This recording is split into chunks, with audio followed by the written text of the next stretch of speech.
Okay. All right, so let's see. 1, 2, 3, 4, 5, 6. 1, 2, 3, 4, 5, 6. So you're gonna write your name for the date. Oh, before I forget. So the announcements, I posted on Canvas, a WebAssign demo, kind of if you're new to WebAssign, the features of it, how to contact me, all the resources that are there. And then each week I'm going to try to post a video working out a challenging homework problem that would cover the week before. So take a look at that. And then your guys' WebAssign temporary access was extended to February 10th. And I was told by the bookstore buyer that they're hoping to have the access code by Monday. They ordered them yesterday, I think. So there should be, I think, 30 more access codes that they're going to import. Any questions? No. I'm sorry. All right, this time what we're going to do today is we're going to just do hella algebra with combining functions. Adding, subtracting, multiplying, dividing, and then something called function composition. And then we're going to end with something called function decomposition. We're going to break it apart. So that's how let's see the layout for today. So to start us off, we're going to do a little warm up to kind of start thinking about how to interpret a lot of the stuff we're doing today. 1, 2, 3, 4, 5, 6.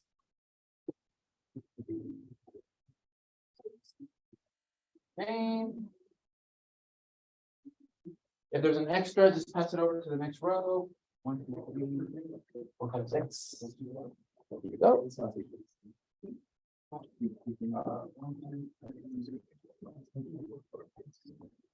We'll pass it down. 1, 2, 3,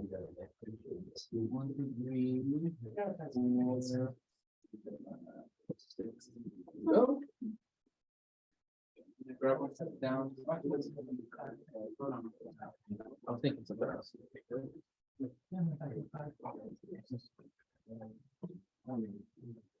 While you guys are doing that, I have the previous warm up. I'm gonna go around, pass them out. I'm learning names, so I will be walking around. Let me know if I mispronounce it. Aaliyah? Yeah. Did I say that right? Yeah.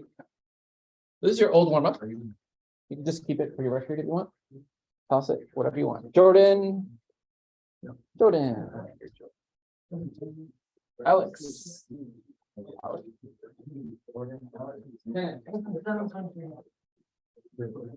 I noticed that sometimes it says Kenny, sometimes it says Ken. Sorry. Which one? Okay. Yeah. Jose? Logan? Blake?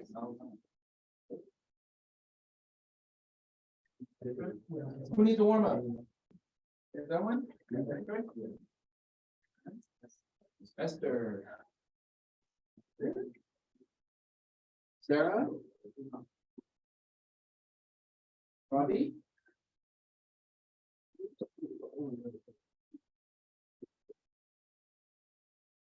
All right, so try to interpret what you see there on the warm-up in your own words. What do you think that's representing? Aurora?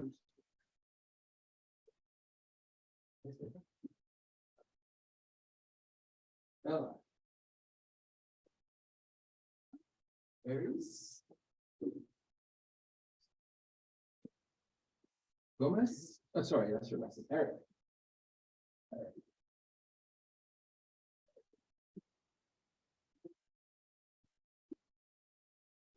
Rohan.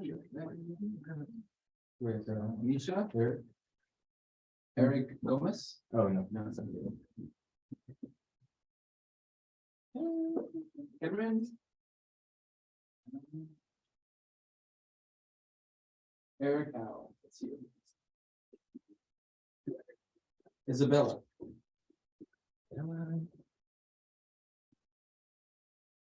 Victor. Philip.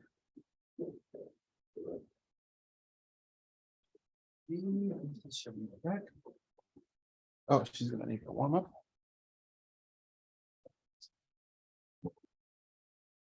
Brian.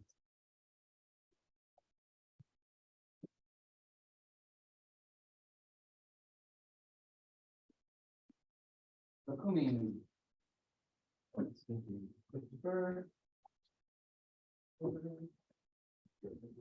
Aldo. Juliana.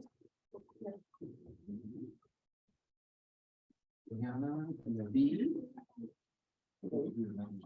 Isabella P. Oh, it's two Isabellas. Who was the other Isabella? Isabella and Isabella. And I give you the right one. I like that. Shirley. All right, guys, if you can, let me just have you chat with your classmates. What was your interpretation of those expressions? If you guys agree, maybe they changes your mind. I think the usual groups I had last time. 4 here, 4 of you here. 4 of you here. You chose, big $100 that's what I. You guys hear the chat, you know, or, I don't get how the two are different. Would I write the number one bottom the quick like comprehensive?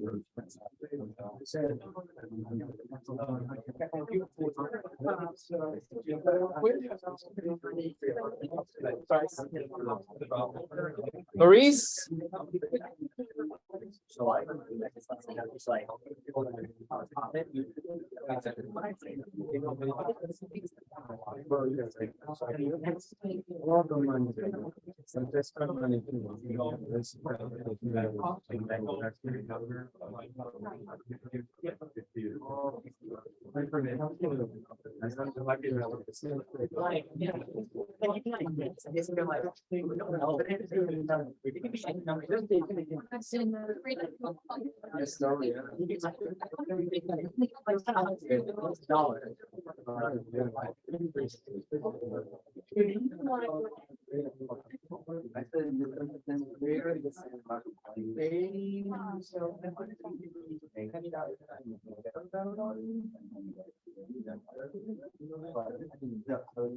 See, I thought the 100 was money.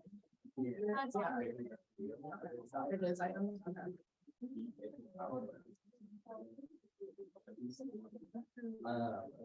But I think then the second part was the amount of money.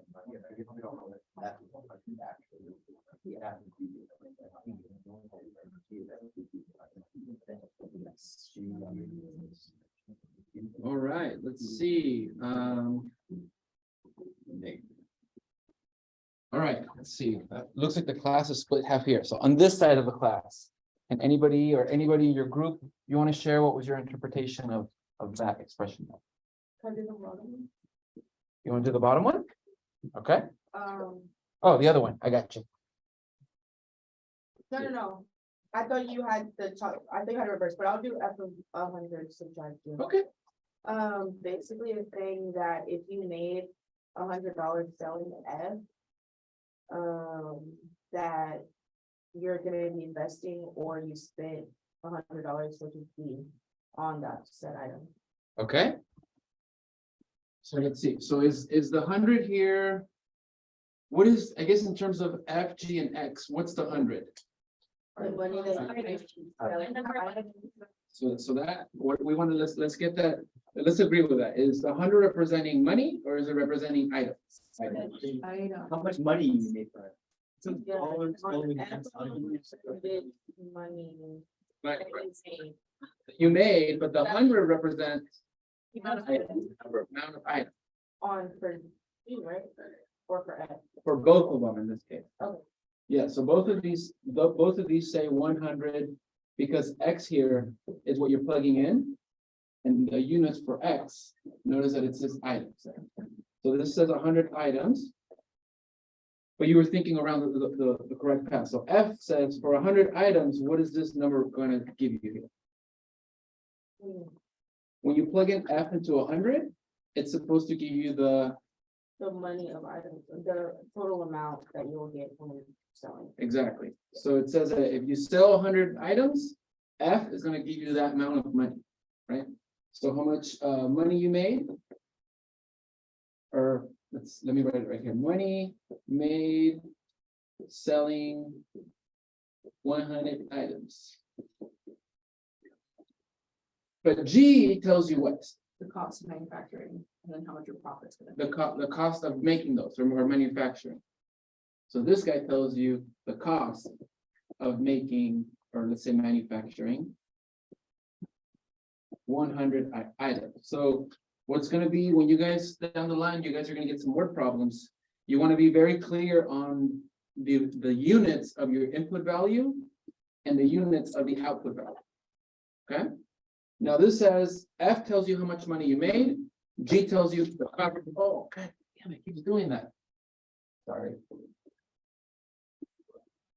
Find a different way of doing this, sorry. Did I move the thing? Yeah, hell no.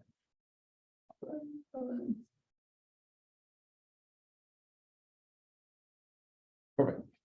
This tells you the amount of money, let me erase that, make it neater. How much you made.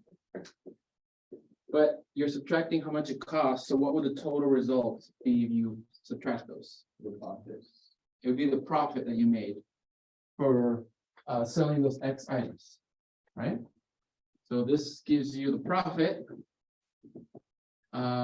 for selling 100 items.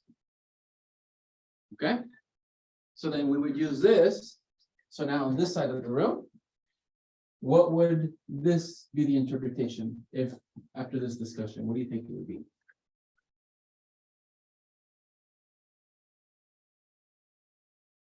Yeah, go for it. Like some simple formula for how much profit you make for the item.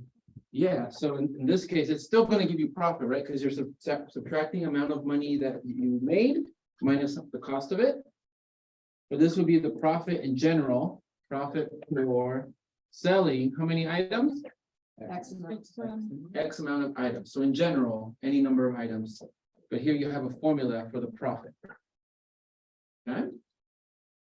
And so I know that when I was taking these courses, sometimes it just immediately put the variable in there and it was hard for me to interpret what it meant. So it might be helpful sometimes to just pick an X value yourself, plug it in and see if you can interpret that instead.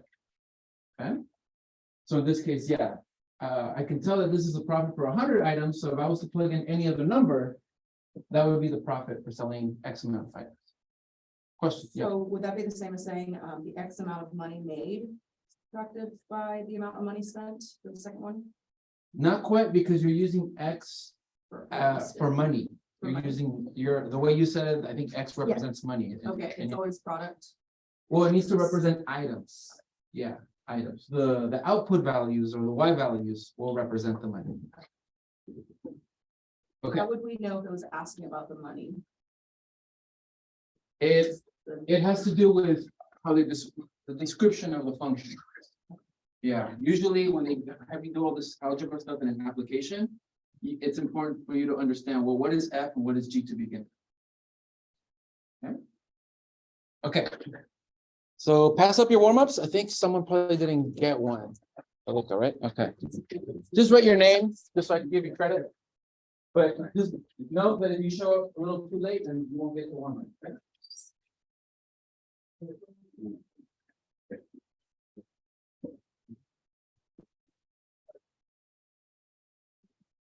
Okay? Good job, guys. Teamwork, I like it.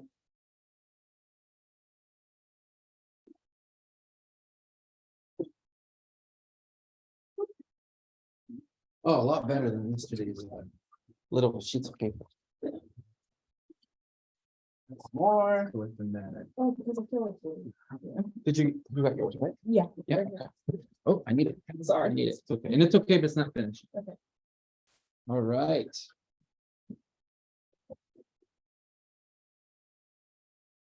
All right, guys, so we're gonna jump to section 3.5. Section 3.5 called methods of combining functions.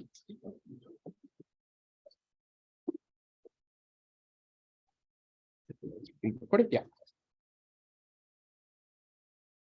So what's gonna happen, and one of the reasons you guys are doing all this stuff in math is because you're learning how to represent a particular model, in this case functions, through notation. And as you can tell, this function gives you the amount of money you made, this one gives you the cost. But by somehow combining them, in this case, we subtracted them, it give you a different function that tells you something else. You still input X items, but now the output represents profit. Okay? And so what we're going to focus on this section is the algebra of knowing how to combine those functions and what it means to do that. So let's start with describing what I call the algebra of functions. So let's say you have two functions. So for functions f and g, there's going to be, let's see, 1, 2, 3, 4. There's going to be 4 different ways that we're going to talk about combining them. This is like too low.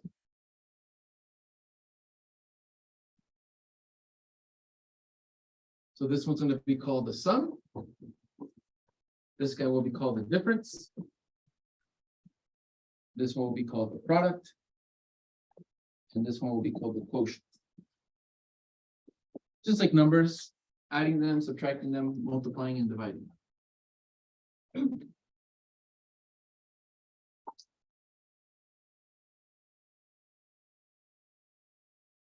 So what's the name of this function? That would be the output, f of x, but just the name of the function is f, and this one is g. So the name of this one is going to be f plus g. That's notation for the name of it. And to this function, you input an x value. And so it says the way you actually compute it, though, is you add the output of f. The output of f is denoted like this, plus, what do you think? The output of g. So then you just plug in x into both of them, and then you add their outputs. So on the side, let's do an example. That way it's in your notes. Let's say f is x squared, and let's say g of x is x plus 2.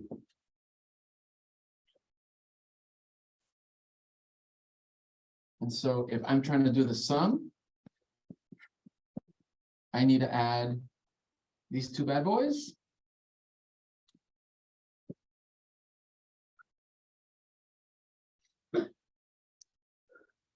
What is the expression for the output of x of f? It's just x squared plus the function of g, which is x plus 2. Can you combine these? Is there any algebra, any kind of combination of stuff?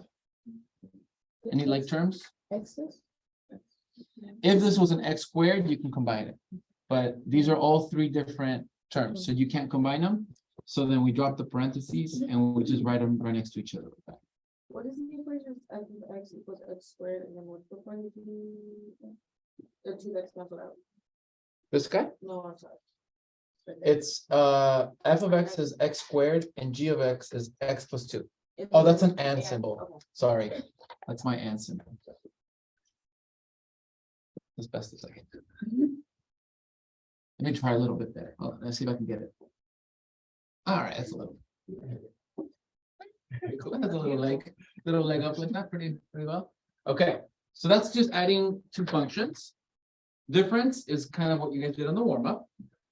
The name of that function is f minus g. And the way you compute it is you get both of the outputs, but you subtract it. That's like the one we did in the warm-up. But in this case, I'm going to subtract them. Slow down. Do this. So in this case, we actually have the expression for the functions. So we got x squared minus, and notice that I'm putting parentheses around this guy, x plus 2. Because that's the expression for the function g. You do this a lot in your homework. What do you have to do here to subtract them?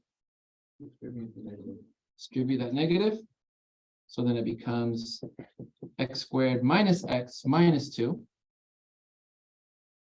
Anything to combine? No.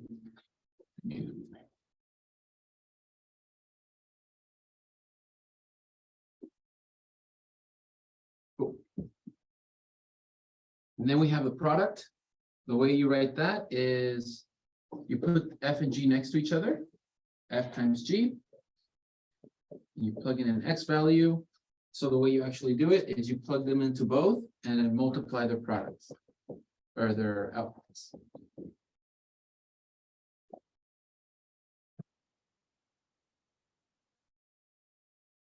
Oh, let's do it here. Let's see. So we got to multiply these guys. Sorry for all the writing. So here, let's see, I'm going to do f, which is x squared, and multiply it with x plus 2, and I write it right next to each other. So what do we do with that x squared? Bring that sucker in and multiply it with these two to give you, double check I'm doing that right. What do we get? X cubed plus 2x squared.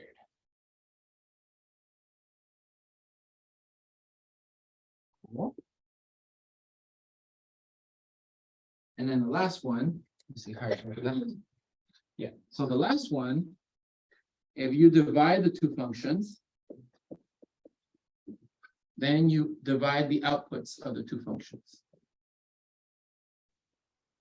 But you got to be careful because we're dividing, we can't have 0 on the bottom. So this will only be true for g of x, not giving you a 0 output.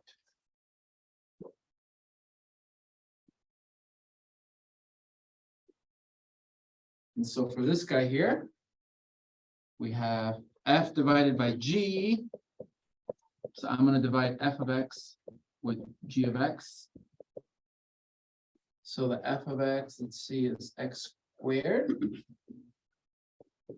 divided by x plus 2.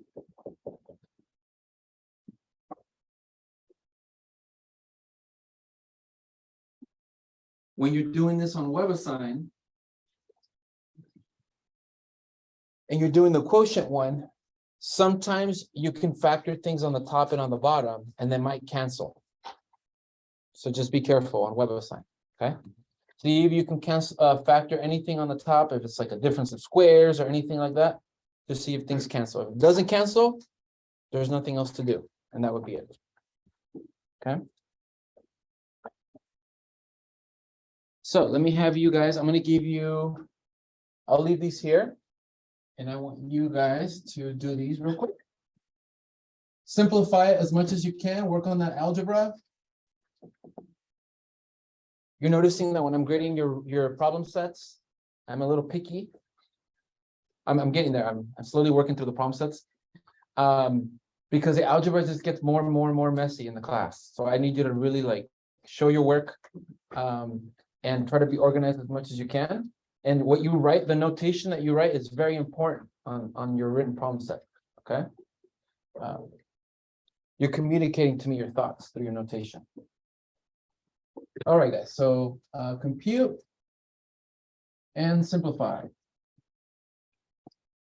All right, here we go. So the functions are, let's make it x squared minus 4, and g of x is x cubed. And then compute all of these guys. So compute f of the sum, the difference, product, and then the quotient, yeah. I'll walk around, help you guys out.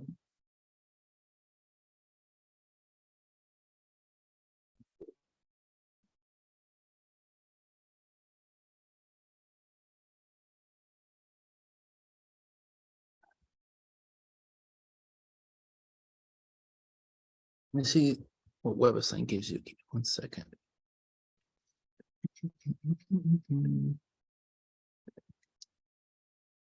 Let's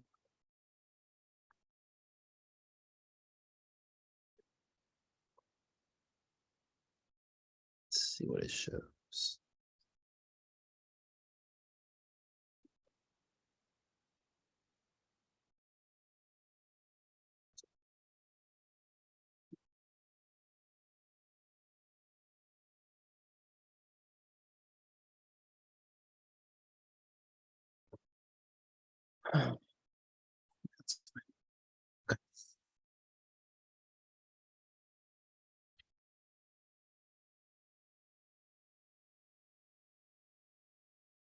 Buy as much as you can.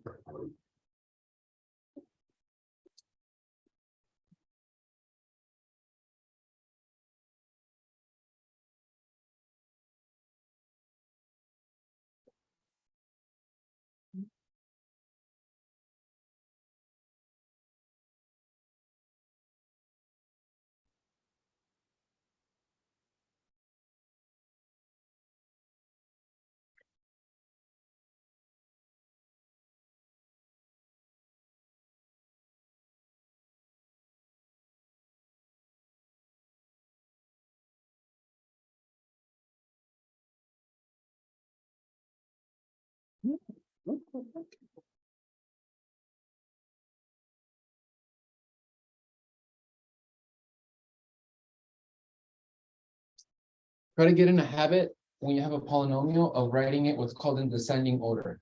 So have the highest exponent and the next highest exponent, so on. It'll make your algebra more organized.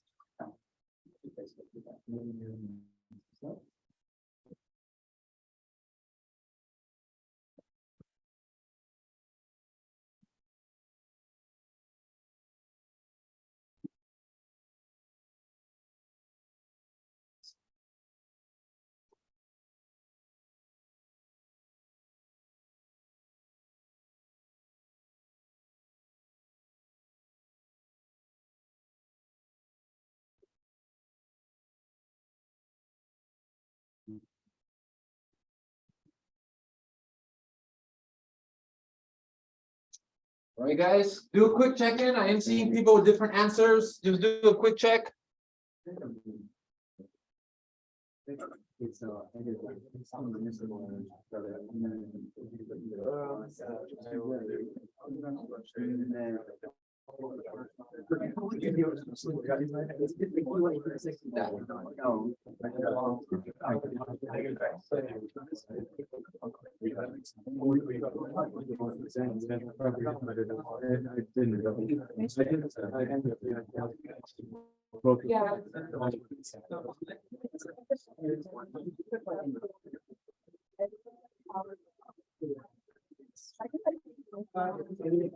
What I was thinking is in this writing.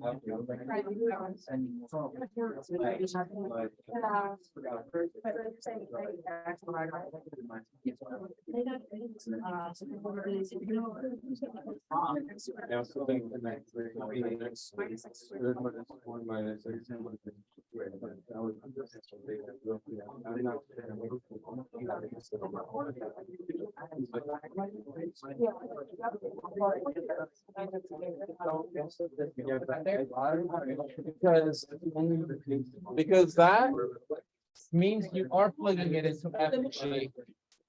Yeah, it doesn't mean product. Yeah, then I could add but if you just I don't know. Yeah, I think so.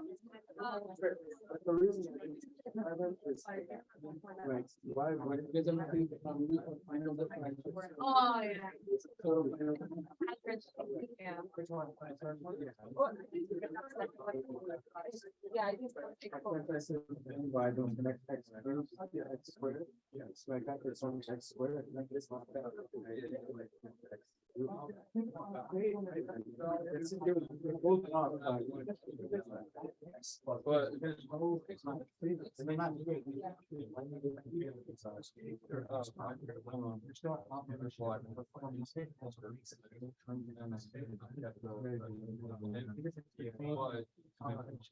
Is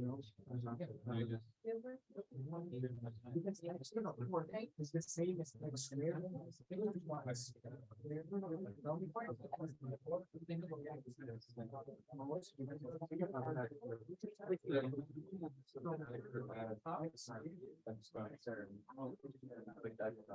you know, how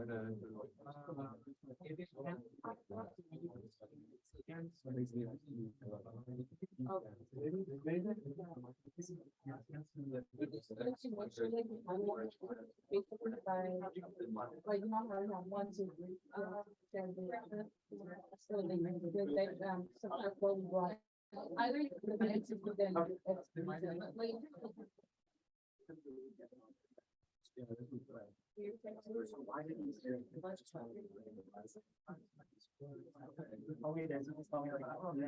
Guys, let's see. I'm walking around.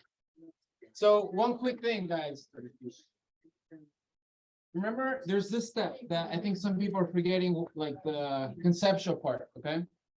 So first off, this means you're inputting x into the sum function. It doesn't mean you're multiplying x with f and g. Okay, so it doesn't mean that you add these two functions and then you multiply that x. That's where I want to make sure you guys practice all this stuff, and because notation is very important. Here, the parentheses are used to mean input versus times. Okay, so you're inputting it into f of x, and then you're inputting it into g of x, and then you're going to add the functions together. So you would add, what is f of x equal to? It's equal to x squared minus 4 plus, what's g of x? X cubed. Any like terms to combine? No. Now I walked around and I did see some people doing this, several people. I think what you're thinking is, here's f plus g, and then I times the x. Again, that it doesn't mean times, it means input. So you do not need that x anymore. Well, aren't the like terms of x squared and x to the you can't do it to the fifth. That's if you multiply x squared with x cubed. So if it was like this next to each other, then you do get x to the fifth. But when you add them, because you want to think of it as x squared plus x cubed, those aren't like terms. Okay, so what if it was x squared add x squared, would be 2x squared, right? Yeah, if this was an x squared, then you could combine them and you would get 2x squared, correct? But in this case, they're not like terms, so you can't add them. And then what I'm having you guys do is just practice writing your final answer in descending order. So what's the highest exponent? X cubed. So it's x cubed Plus x squared. plus, and then because see how there's no sign and there's no negative here, so it's really positive. So plus x squared and then minus 4. Good. This guy is the same, except that you have x to the 4th. Actually, I should have put parentheses like this. So it's x squared, that's f, minus g. So anything combined? Yet, no.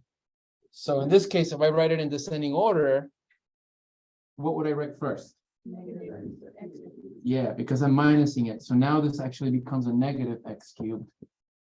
What about this? Does this become a negative? No. No. So it's still just plus x squared minus 4.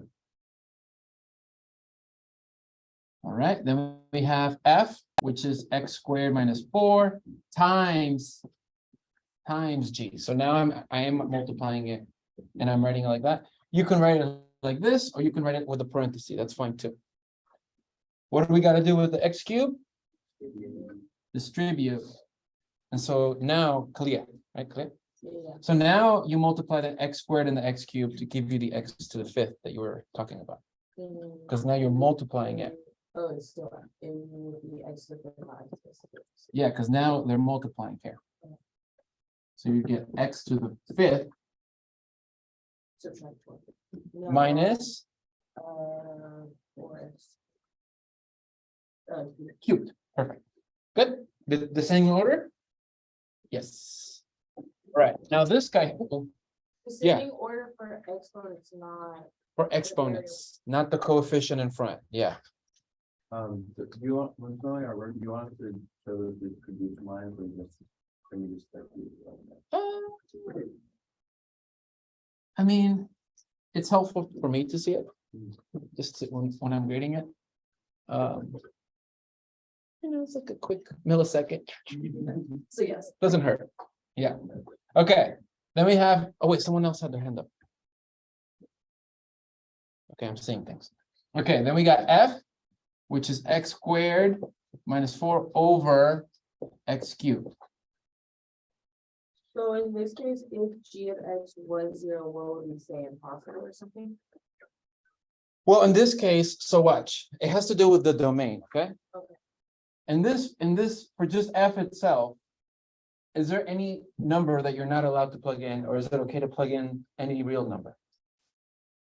Any real number. Any real number. Remember, you just can't divide by 0 and you can't square root negative. Okay? What about G? Domain? Nothing zero.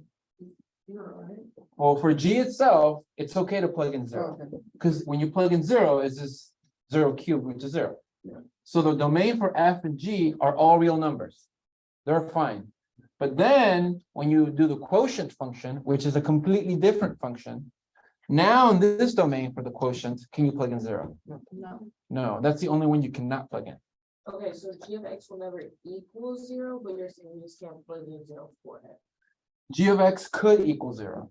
But if it does equal 0, it won't necessarily be wrong. It can't be 0 here, but it could be 0 here. It could be 0 as its own function. It can't be 0 in the quotient function. Yeah. Now, if you put this on WebAssign, it'll be correct. But it might show it to you in a completely different form. That might throw you off. Okay, so I want to show you. This next part's optional for your algebra. But it's good to like practice it. Okay. So anytime you have your numerator with a bunch of terms that are adding or subtracting, and on the bottom, you just have one term as your denominator, you can split up this big fraction into smaller fractions, but all of them with the same denominator. So what I mean by that, I have x squared minus 4. So I'm going to split it up into 2 fractions. But in order for me to add or subtract fractions, what needs to be true about the denominator? Same. It should be the same, and it's going to be x cubed on both of them. Because notice if I go backwards, if I combine these two, it'll look like this. Okay. Why would you want to do that? Because sometimes when you split them up into individual fractions, you can simplify one of the fractions. Which one can I simplify? Notice I can cancel out an x squared on the top and an x squared on the bottom. So if I cancel an x squared on the bottom, what do I get? I'm going to cancel 2 of the x's on the top. So I'm just left with 1 of them. What about the top? Okay, so real quick, some people think it's 1, some people think it's 0.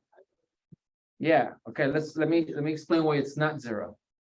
So when you're canceling off, what you're really doing is you're dividing the top and the bottom by the same thing. What were we canceling them off by? How many x's? 2. So what you were really doing is you were dividing the top and bottom by x squared. And what's x squared divided by itself? 1. That's why it'll equal 1, not 0. So it's really a 1. Okay. This guy, there's no x's to cancel, so it stays 4x cubed. So WebAssign might give it to you this way, but this is also correct. Okay. I just kind of wanted to. So it's those small little algebra details that sometimes just throws you off. Come up later, like we'll have to do this on a problem. You'll want to do this because when you get to calculus, you're going to be asked to find something called a derivative. And it'll be really ugly to do it in a big fraction like this. So by splitting it up into smaller fractions that are simpler, you instead do a derivative on something that's easier, I guess, than a bigger, complicated fraction. So it's like foreshadow. A good skill to have, because when I teach calc, students kind of are uncomfortable with this work here, and then it just get lost. They're like, oh crap, I don't know how to do that. I'm lost. All right. Let's see. Any other questions? Uncomfortable steps. Okay. Again, you don't have to do this, but I think it's good practice for you guys, okay? And that's it for algebra functions. Because I want to focus on compositions. That's still a nasty one. All right. Good job, good job. So this. Raise your hand if you've done compositions at some point in your life. You? Okay, perfect, good. Good. Positions, also called the fog function. Let's see why. Oh, shit, okay. That seems to be more familiar. Maybe triggered some trauma there or something. All right, let's take a look. All right. Function. Composition. Still in the same section. And I think it's more of an uncomfortable operation because you guys are used to adding things, subtracting things, multiplying and dividing. This is something very different that you can't do with numbers, only with functions. Before we get into the algebra, just like a warm-up, let's do like another little mini one. But this one, I want you guys to write it in your notes. So suppose the function f of x, oh, sorry, g of x. Suppose the function g of x gives us the number of products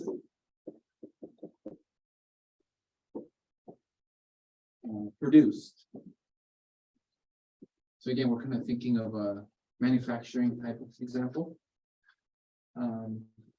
Produced at X hours.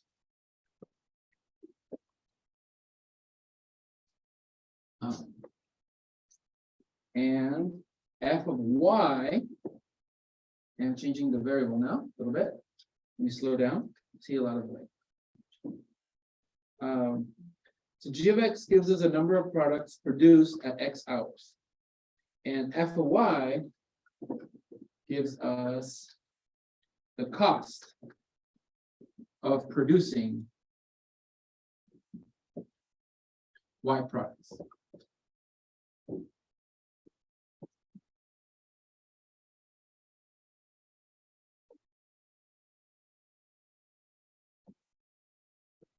So let's make, I want you guys to make two tables.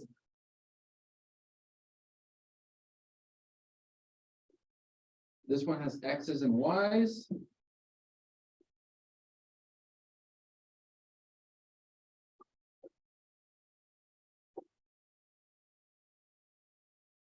Actually, hold on. This one has X's, and into which function are we plugging in X? G. Into G. So then the outputs will be G of Y. Oh, sorry, G of X. Thank you.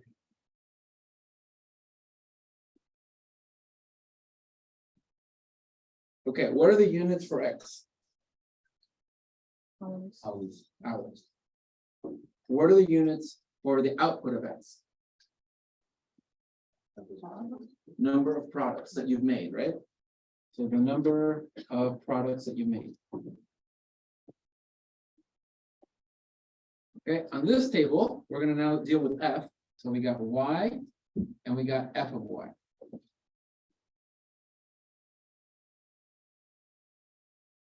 What are the units for Y? Number of products, right? Number of products. And what's the output of F? The cost. Beautiful, good job. Money. So here's where it gets a little funky, okay? This output of G is the number of products, which is also the y. So we're using two things to represent the number of products, g of x and y. So what happens is that g of x is really the y in this case. They both represent the same quantity. I know. Yeah. Okay, so on your table, what I would like you to do, we're going to pretend we have this data here. So you look at the data table, and in 0 hours, you've made nothing. You have no products made. But after 1 hour, now you have 10 products that you've made. In 2 hours, you have 20 total products you've made. In 30, you have 30. And then in 4 hours, you have 40 products. So what's like the rate here? How many products are we making per hour? 10 products per hour, right? Okay, good. And then on this, you see the data here. To produce 0 products, you have an initial cost, and they're going to charge you 500 to start with, just like a flat fee, okay, for using their machines or whatever. To produce 10 items or 10 products, your cost was $2,000. Produce 20. You have to pay $3,500 for 30, $5,000, and for 40, $6,500. I mean, give us some time to fill that out.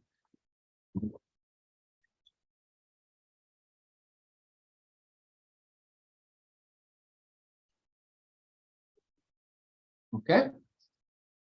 So there is this connection between the output values of G and the input values of F. They represent the same thing, okay? And so what's happening here is you have X, which represents number of hours,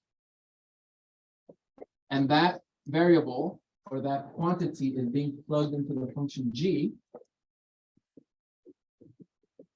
which gives you the output, but we're also calling that the Y variable. And that represents the number of products. But then where are we plugging in this Y?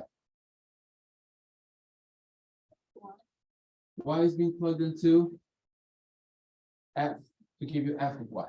So then you get this now, that was the output of G, but now you're going to plug it into F to give you F of Y. Okay. So here you're plugging X into G, but here you're plugging in this resulting Y numerical value into F.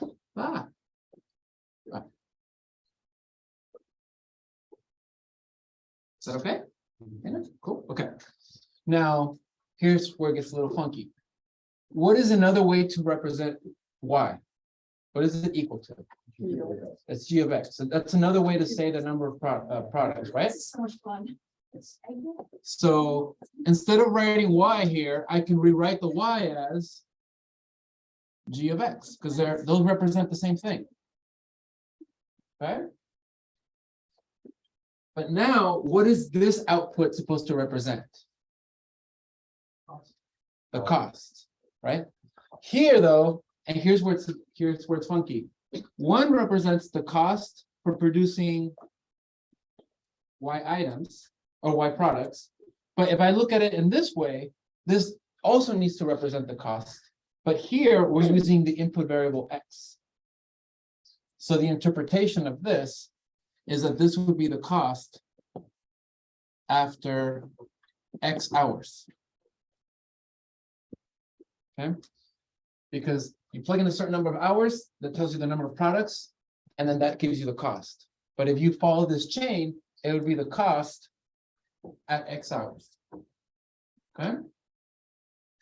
Now, what's different though is that here I was thinking of F as the cost for producing Y products. So notice that the input variable is a little different. And so here what we get is this gives you a new function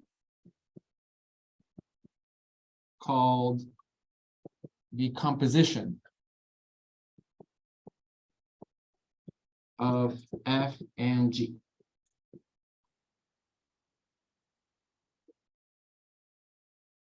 Because in this one, you plug in x and it outputs the cost, which is not, G wasn't doing that. You plug in x, but it gave you the products. Here you plug in the products and it gave you the cost. This one, you plug in the hours and it gives you the cost. So it's different from the other ones. Okay, so let's see, let's continue that conversation. And then I'll have you guys maybe chat a little bit.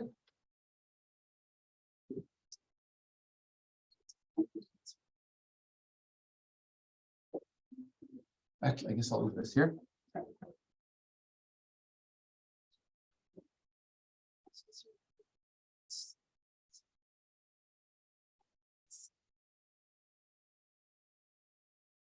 All right, so let's give a formal definition here of, this was just an example, but here's the formal definition of function composition. And what it says is for functions f and g, now these are any functions, the composition of f and g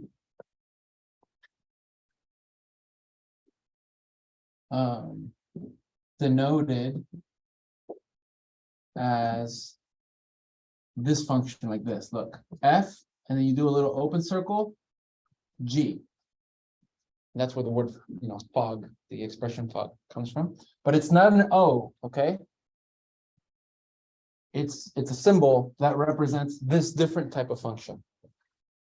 And when you try plugging in the x variable into this, it doesn't get plugged into both the way you guys just did it right now, into the product and sum and all that. The way it works is you plug in the x into g first. You plug in the x into g first. That'll give you some result. But then that result gets plugged into f. And so it's like x goes into a function that gives you an output, but then that output now gets plugged into this other function called f. Okay. And I'm going to draw a similar thing here that I did. And so what happens is you got x that gets plugged into g. And then that gives you g of x, which then gets plugged into f.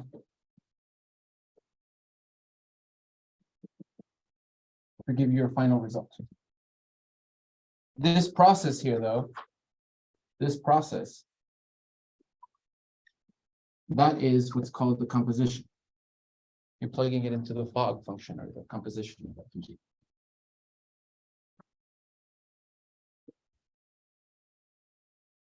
Okay.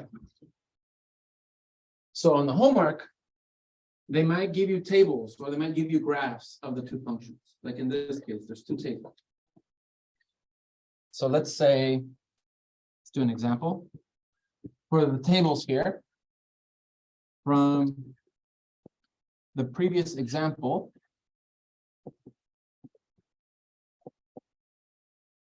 what would be f of g of 2?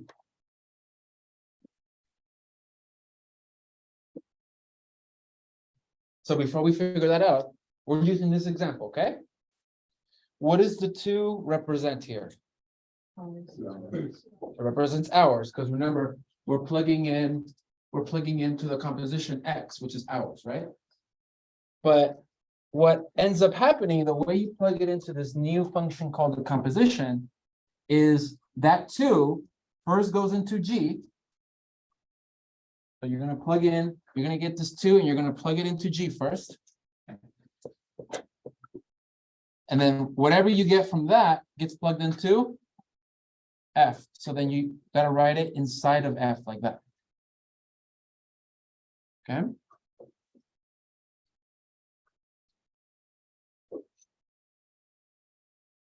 So this tells you which function to plug 2 into, but this shows you how you're going to do that. So then what you do is on the homework, you're either going to look at the graphs of the functions or you're going to look at the tables. And you have to ask yourself, what is the output of 2 when you plug it into G? So do I look at this table on the right or do I look at the table on the left? The table on the left, because that tells you the outputs of G, right? So what's the output of 2? 20. So that means I'm going to rewrite the output of 2 and I'm going to replace it with a 20. Right? The G of 2 is the output of 2, which is 20 in this case. I was able to figure that out with the table, or on the homework, you're going to have to look at the graph. And you're going to see at x equals 2, what's the y value? 20. And then you would put that 20 there. But now that 20 represents the number of products, which is then being plugged into F. So now I'm going to use this table. What happens when I plug in 20 into F? What do I get? 3,500. Perfect. So see how it's very different from the other ones? It's like this kind of like chain reaction that's happening.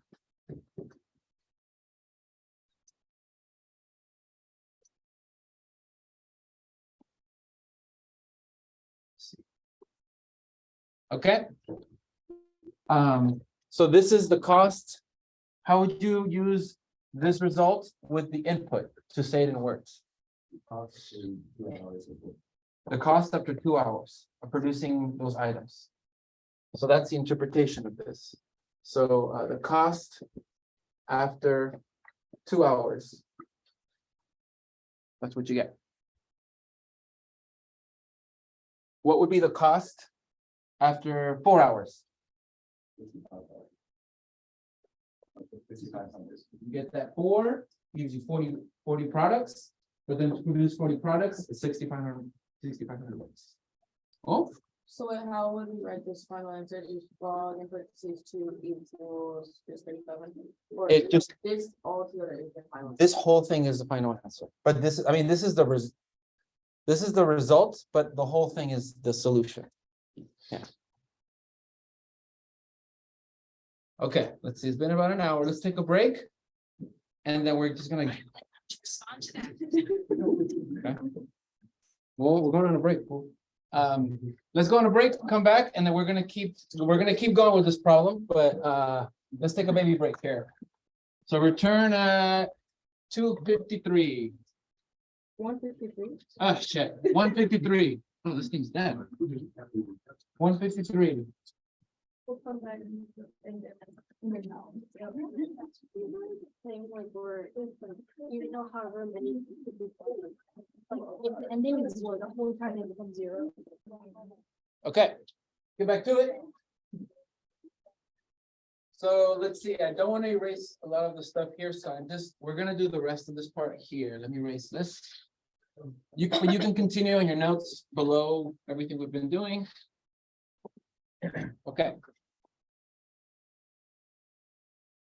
Okay, so now we have this new name, the composition function. We have a way of understanding how to evaluate inputs. Now, you guys told me that there was like a pattern, right, with this table, which is it was increasing at what? What do we say? 10 products per hour, right? So we're gonna spend a little bit later on, some more time on what's called linear function. Slopes and all that stuff again that I mentioned last week. But anytime you have the output values of a function increasing by the same rate, there's a linear function that lives there. Okay. So here we start with $500. How much did we pay? How much did we have to pay to increase it? So it's 1,500. 1,500. Do we also pay 1,500 here? Yeah. 1,500. So notice we have a similar rate. But the rate here is that you're increasing by.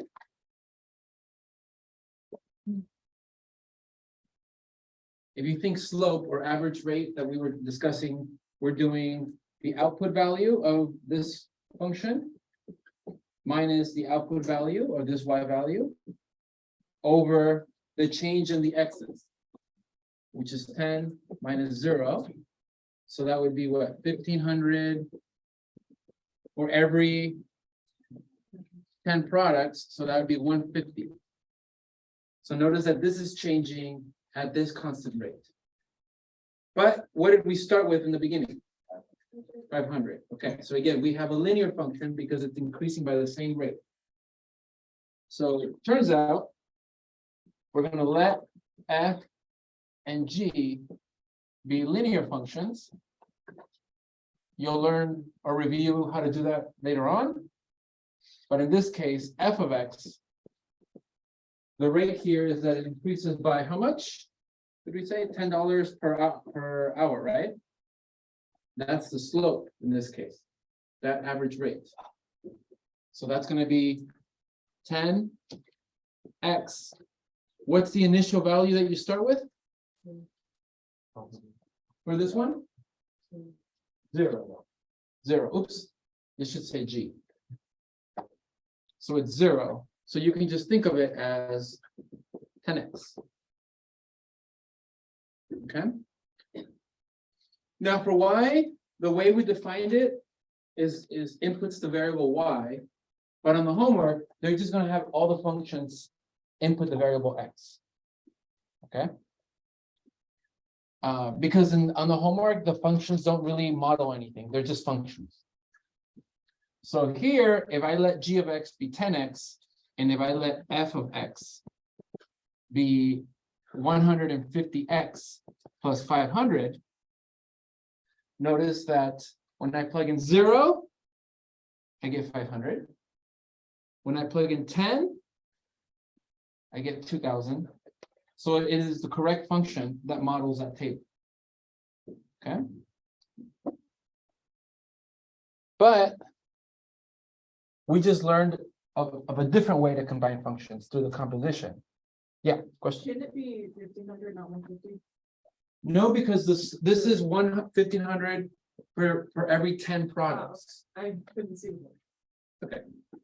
And so you can think of this as just this, I guess the reduced rate. Okay. That should work, right? If I plug in 20, yeah, it'll give you these y values with 150. So what we're going to do is the composition f composed with g of x. On the homework, when they have you input a number into the composition, the answer is a number because it's a numerical output. But when they leave the x there, what they want you to do is they want you to find the expression of the composition. So it'll be a function, not a number as your answer. So by definition, how do I figure this out? What do I do to the x first? It goes into g first. So it goes into g, and then that is going to go into f.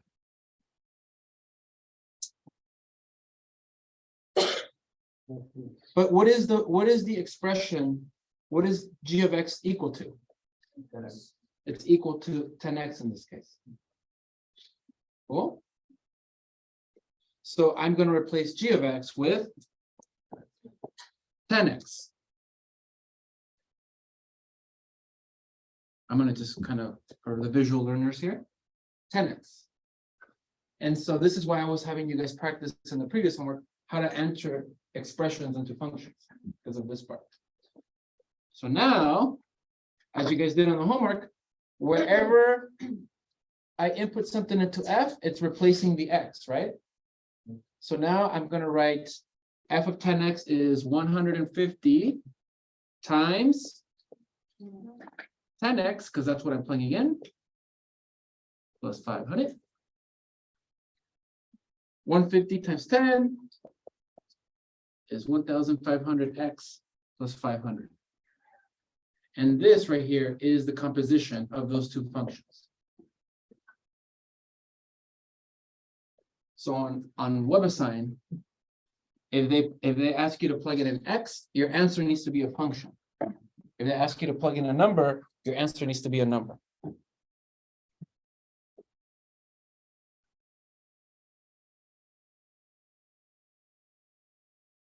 Now, here on this example, if I plug in 2, I'm supposed to get 3,500 or 3,500. Let's check. I just found a general formula for the composition. Plug in 2, 3,000. 3,000 plus 500, 3,000. 3,500. See that? So they're kind of agreeing with each other. Except that here, this is more general. It gives you a general formula for the function. And so on your homework, they're going to ask you to do that a lot. And so now let me erase this. And let's do one completely different example so you guys can see more than one. And then I'm going to have you guys work with your group on a quick little sheet. All right, here we go. Example number 2. So I'm going to want you to find the following compositions for f of x. In this case, we're going to change it. It's going to be a totally different function.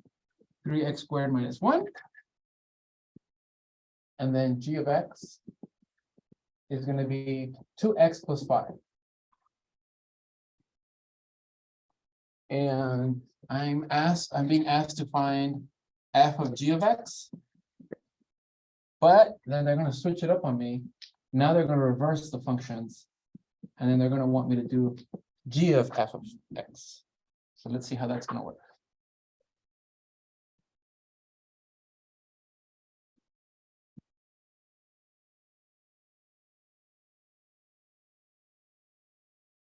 Okay. So if you're brand new to compositions, rewrite it the way the definition tells you how to evaluate it. So if x goes into g, in this case, it's also true. X goes directly into the one that it's next to. So x goes into g, and then that will go into f.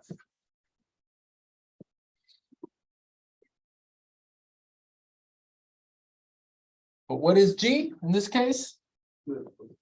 It's 2x plus 5.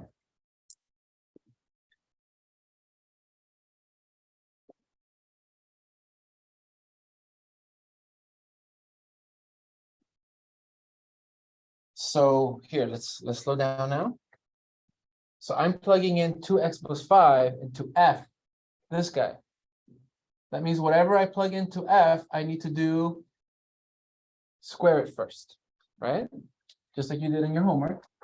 So that means I'm going to write 3 times whatever I'm plugging in, but I got to square it, minus 1. But I'm plugging in 2x plus 5.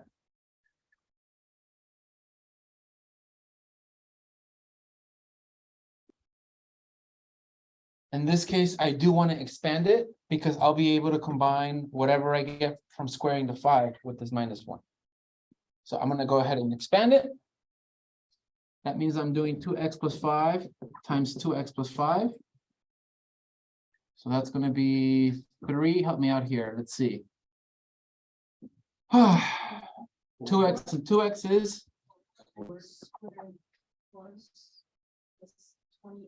10x, and another 10x will give me 20x plus 25 minus 1. Now we gotta bring that 3 in and distribute it. That's what, 12x squared plus 60x plus 75 minus 1. And what do we combine? 95 minus 1. Good. So that gives me 74. So this is my final answer here.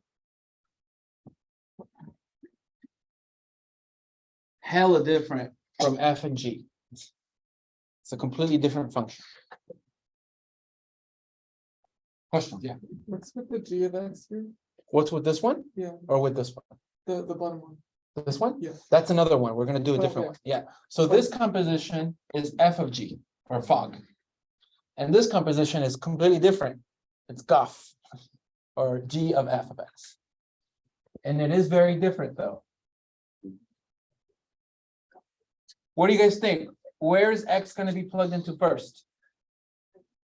This time you're gonna plug it into f first. And then that's gonna be plugged into G, so it's kind of like reversed. Okay. Let me move this over here. Get more room. What is F? It's 3x squared minus 1. So I'm going to be plugging in 3x squared minus 1 into G. Wait, Kevin, sorry. No, that's it. Say that a lot. Is that your favorite word? I'm Mexican. I can see by default. Sorry. Oops. Okay, here's where it's gonna be different though, guys. Here I plugged in this function into the x for f, but now I'm plugging in this function into the x of g. So that means I'm going to replace that x with the 3x squared minus 1, and then I have my plus 5. Quick question, why didn't it just be like the 6 of X? I'm so confused, why is the G of together and then the X isn't, so like, it would just be finished Are you that? talking about this line right here? Yeah, Say that, ask your question again. it just doesn't make sense that it says G of in parentheses and then X in separate parentheses. It's because, It's like it's a function. Yeah, so you're like breaking the function g of x apart and then like plugging in f of x into g of x. yeah, this is the name of this function. This is the name of it, so. We took the G out.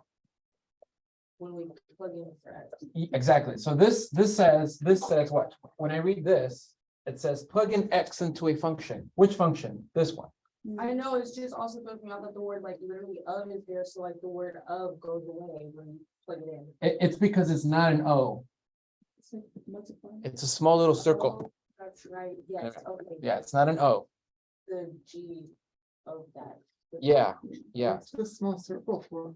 The small circle is for you guys to understand you're doing composition. If the small circle was not there and instead it was a solid circle, You're gonna think you're multiplying. that's something totally different. That's a product. And it's these small little things that I'm being picky about because I need you guys to practice that. It's kind of like when you're learning a new language, like an accent will matter wherever it is, or if you're using a C versus like, I forgot what that looks like. But it's like these small little notation marks mean something else. This is so confusing. And that's different with, same thing with math. Yeah. And the more math you take, the more notation you'll learn. Okay. Okay, good, great question, guys. Yeah, so that's not an O, it's a small circle. Yeah, YG. So like, if we were to distribute it, would we just do like 6x squared, or would we have to like solve the x squared? You would distribute it here and here. So it's 6x squared minus 2 plus 5. So then you combine these two to give you 3? 3. Wait, so we're not, are we done? No, we're not. Yeah. Negative 2 plus 5. You could factor it out, you're right. Yeah, you could factor it out. It wouldn't be wrong if you did. Yeah, good So question. if your variables were like h and g, you would just do h small circle and then g. Correct. So on the homework, and actually, I'm gonna take you there. I'm gonna give you guys multiple functions. And then I'm gonna ask you to do the composition of 2 different functions, but you have to look at the ones that I'm telling you to Basically, do. You're just pulling the like equations together. You're putting one equation into the other. Combining. Yeah. Yeah. Like, you guys ever watch Inception? Yeah. Yeah. It's like you go in a dream But then in that dream, you're gonna go into another dream. If you watch the movie, otherwise ignore me. Okay, so I'm gonna leave this up here. I'm gonna do the first problem with you guys, okay? So let me pass these out first. Maybe like other warm-ups? No, this is like a handout, like a worksheet. I'm not gonna collect that. Oh, it's like that other one. Yeah, yeah.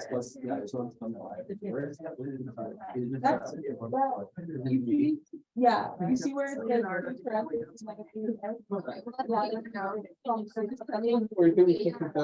Where'd you? Can you grab one? The one where it says X, so that X is basically standing for where the equation goes. Grab one, pass So it that's back, why it's please. like two parentheses. So after it's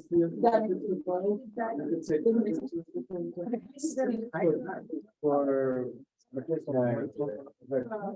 One thing you have. And you can't. There should be some extras over there. You have extras, can you guys pass them that way? Some students are missing some. Like you're putting.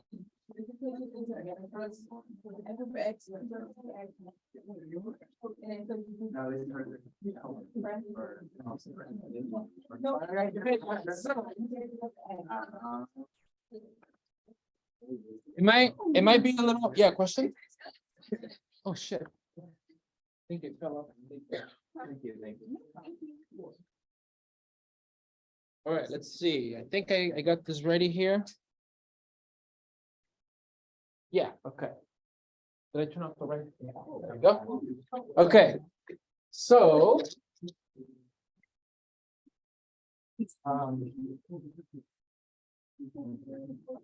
Let's see if it shows up. Okay.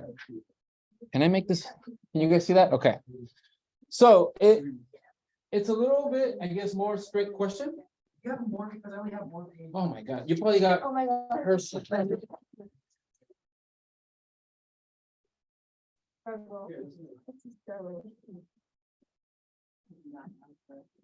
Okay, so notice that in this case, there's one table giving you all the data versus two separate tables, which is a little bit easier to do.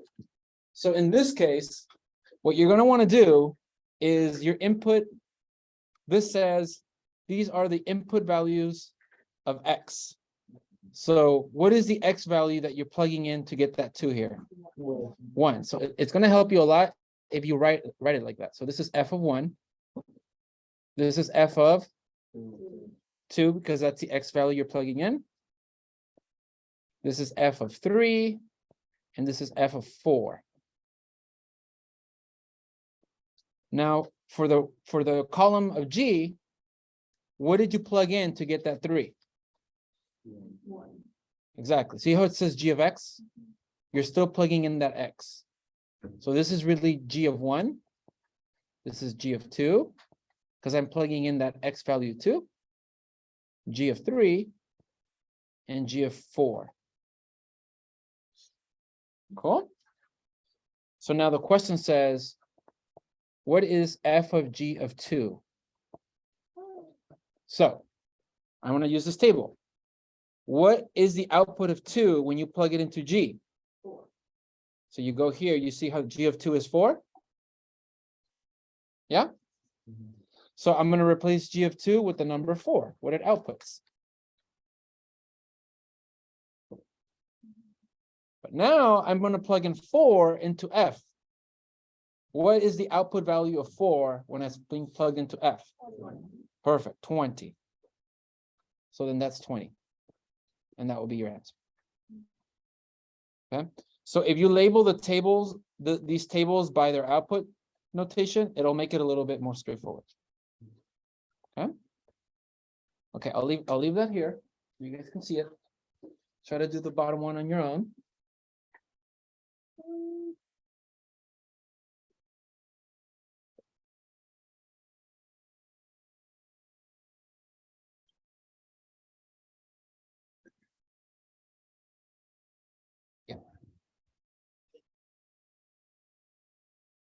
What if like there's no, Let's see, so what's G of 4? Oh, you're looking at this table now. oh, Yeah. sorry, okay, It's okay. sorry. And now. So you see how we labeled it here? It'll help you if you label this table the same. Okay. Yeah. So whatever I get, I think we would have something that, yeah. Okay. No, I did, that's what I mentioned. This one.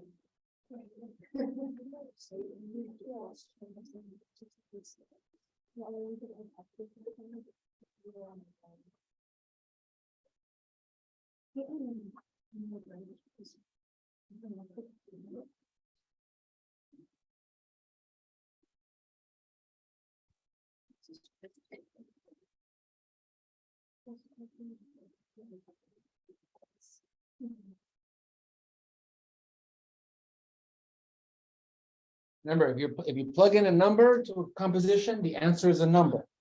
You plug in X, the answer is a function. Forget that.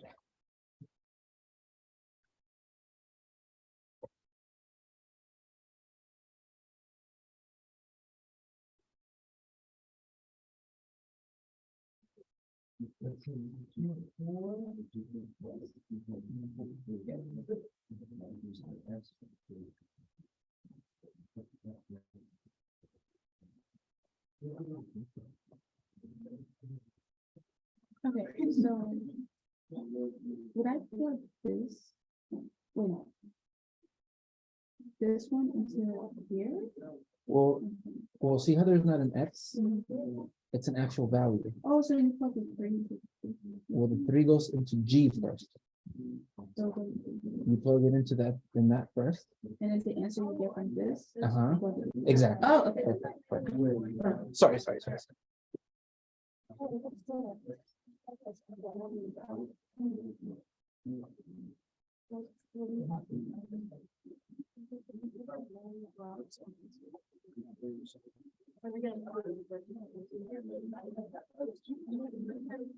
Well, first, it's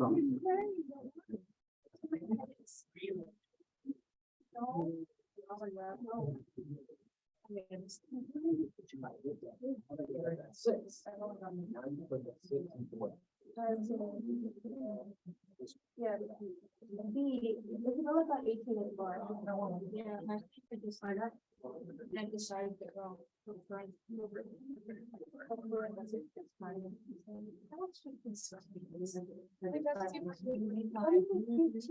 plug the answer into the G and not answer. Perfect, exactly.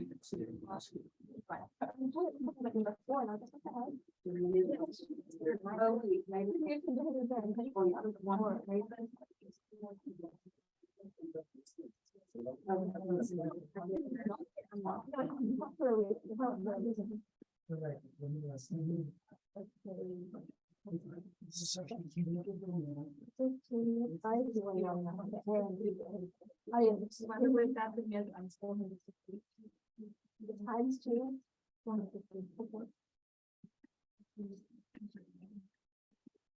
So if you guys go to the week 2 videos and handouts on Canvas, the solutions to this worksheet has been posted, okay?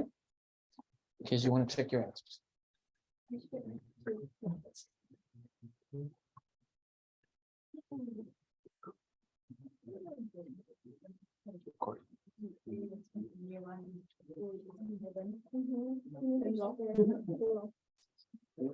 So now this, this. Oh. Yes.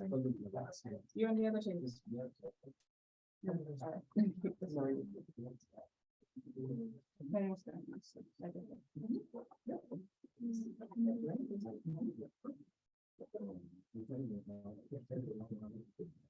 I'm still on the first one. I was going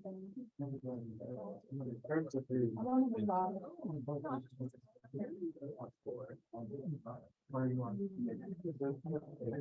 I want you guys to practice. Last question. So you're gonna use this. That way you see the homework problem similar. Everything. I'm sure. I don't want it to be all big of a- Can you check it with your group? You guys are sure about the problem?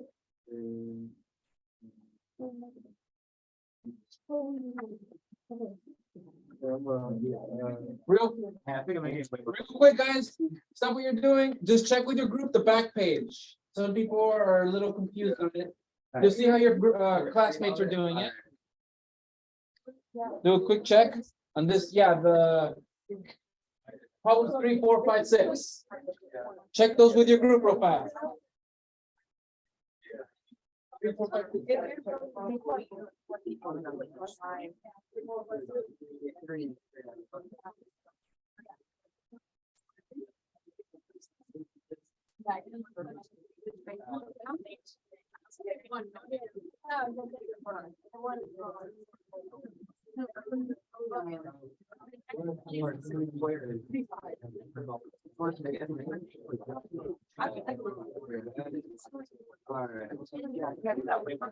Yeah.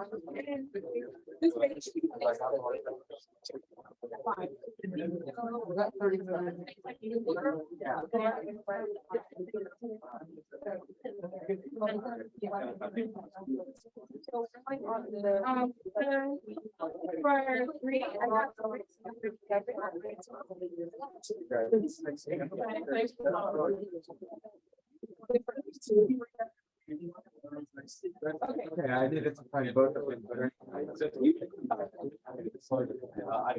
Because it's basically the concept of the first page.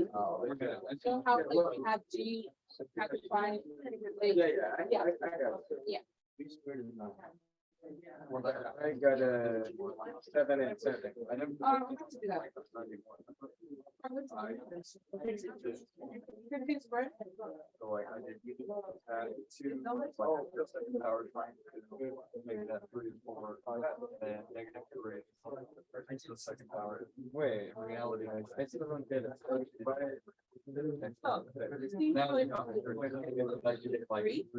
So you start with. Yeah, yeah. Like, answer for this one. Like, You get one answer. So the answer that E.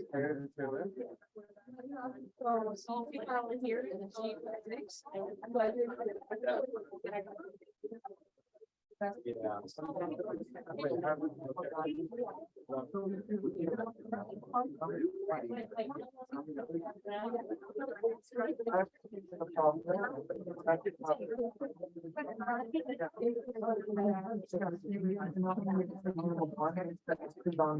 Yeah, I don't know what. So I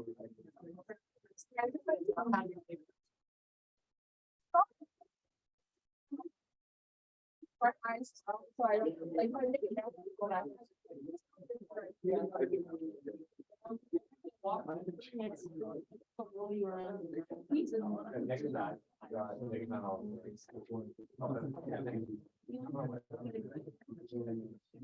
I plugged it wrong.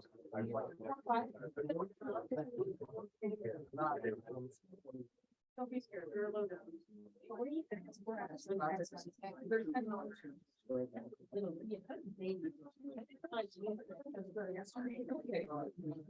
No, but I think I think that was just 3 I did like. What did you guys get before? Four and Well, I got 18. And then for 5, I got. wait, I mean. That's 4 and Yeah.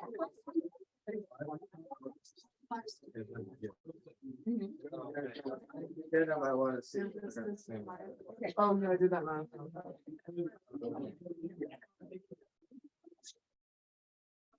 I think I'm gonna.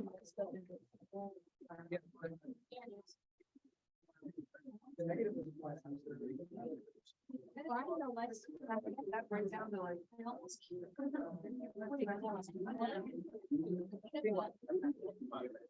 Like for the.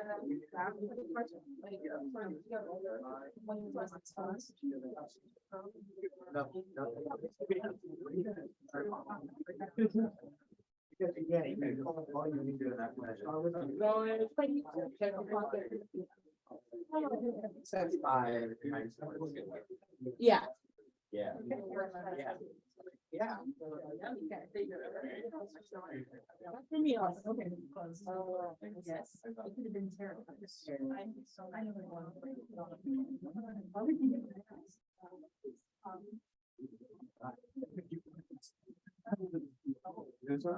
Yeah.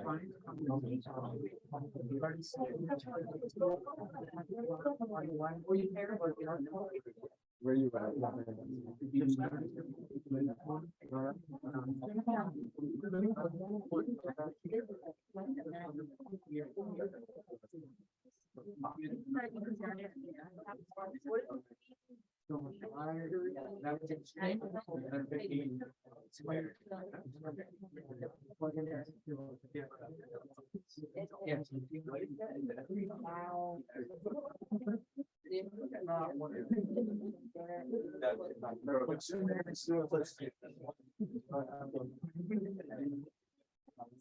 It's your final one. I don't know what's it. So 325 times 10. For five. Yeah. 25 times 2 is. So the final. Yeah. That's why. Yeah, unless. You know.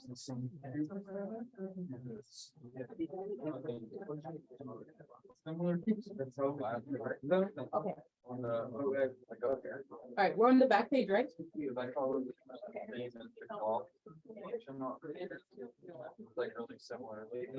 Yeah, I think it's the same as that one. But, So you should. Yeah. See where this. Four friends.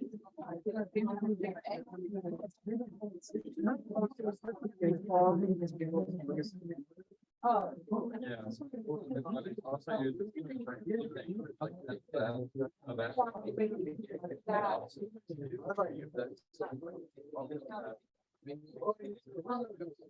Okay.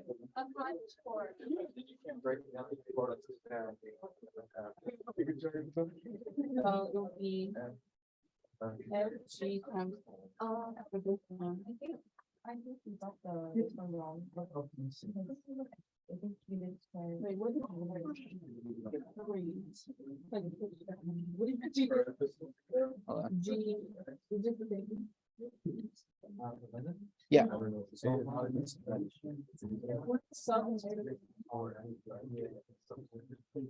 No, I'm actually having to do what we just. Not solving. Yours? Oh, okay. Yes, yes. All caps, big yes. Okay. No, good, good. Okay, so can I see if I'm on the right?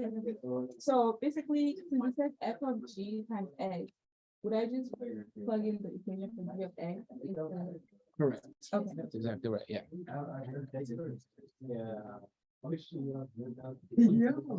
That was problem 5, right? Like you showed me? Shit, yeah. What would it, what should it be? What should be? 441? Okay, thank you.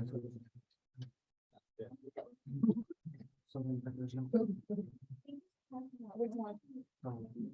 This is just the same as that, but this side, there's no. Hold on, I'm about to do it right now. Let me show you. Okay. But this acceleration, it'll be like that. It doesn't actually, so basically, you grab the one, so the difference for G. Isn't like he did over there? Can you refresh it and check again? See if it shows up? You put the, yeah. Yeah. I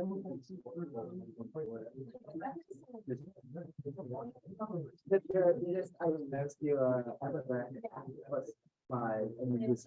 So then this is like it is. Four parentheses, four x squared. And it goes parentheses. Yes. And then you can read it out here.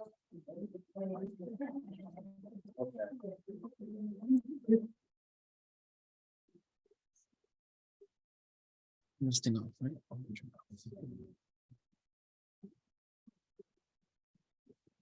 Oh, what the hell? Sorry. Yeah.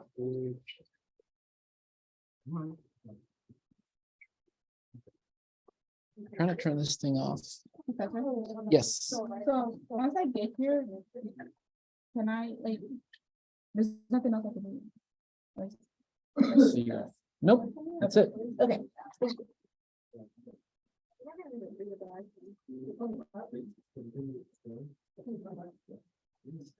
Okay, guys, I just wanted to show you how you can find the solutions.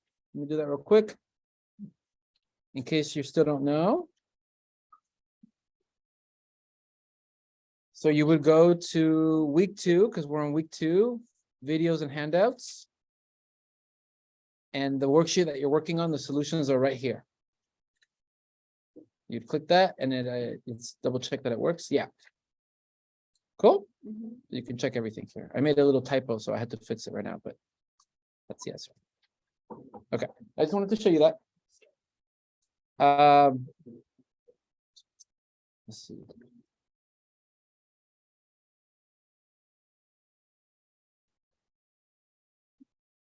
We'll give you a few more minutes, then we're gonna move on. I have one more question. Yep. So for the third one, when I plug it in, do I get rid of the X? The way you did it is perfect. Okay, so then it's just you fix the X plus.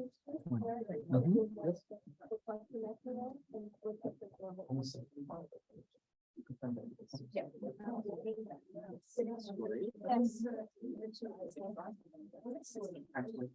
So if you're finished, just kind of check in with your classmates, see if you can help out. And I'm almost there. Okay. Our support time time. Yeah, because you see, it has I might have got that. if there was no addition, then. Okay, we can start. Yeah.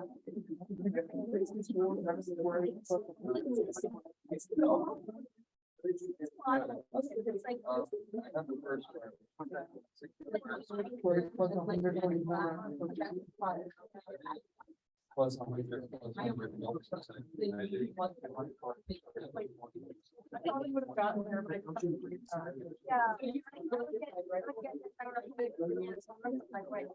Can you remember? Yeah.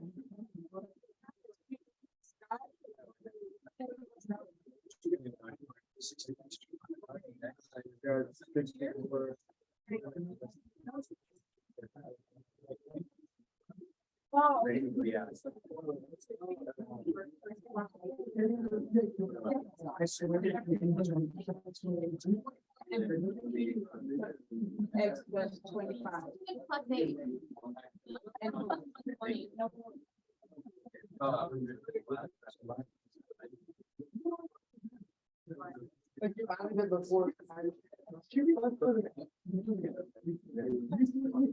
Then you so bad.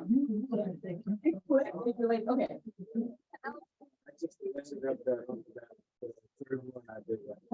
This one? Oh, this one. Oh, this. No, no, remember, I did.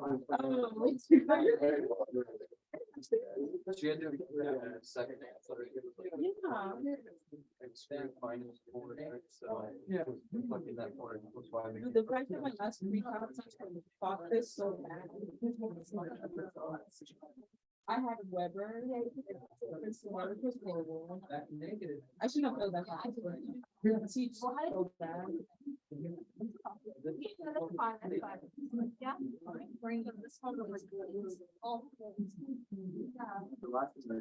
Okay, this one I'm a little confused. I'm so.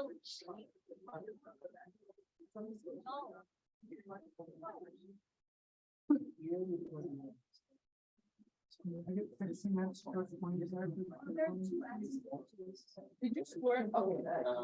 I jumped back.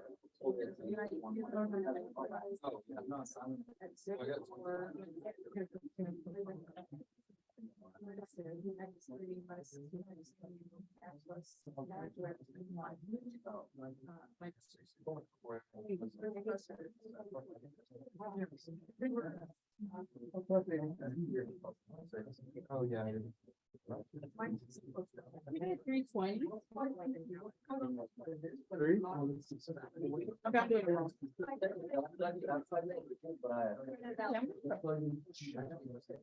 No, I caught myself. Now, I do that, but I caught myself so much. You got the third one? Probably.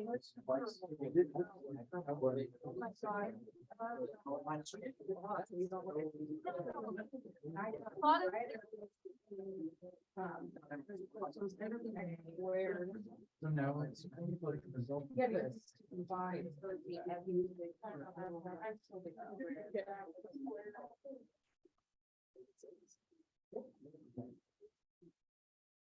Good.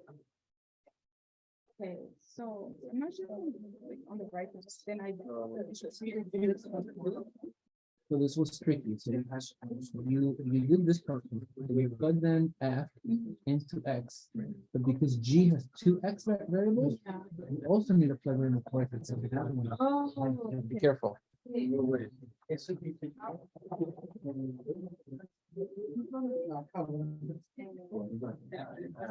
think there's.